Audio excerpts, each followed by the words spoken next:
If you're experiencing document upload errors on Rocket Mortgage, follow these simple steps to troubleshoot and resolve the issue quickly. Step 1. Check file format. Ensure that the documents you're trying to upload are in an acceptable file format. Common formats include PDF, JPG, and PNG. If your files are in a different format, convert them before attempting to upload again. Step 2. Verify file size.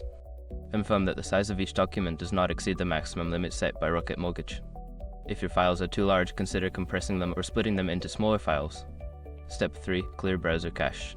Sometimes a cluttered browser cache can cause upload issues. Clear your browser's cache and cookies, then restart the browser and try uploading your documents again. Step 4. Use a different browser. If the problem persists, try using a different web browser. Some browsers may have compatibility issues with the Rocket Mortgage platform. Switching to a different browser can often resolve these issues. Step 5. Contact support.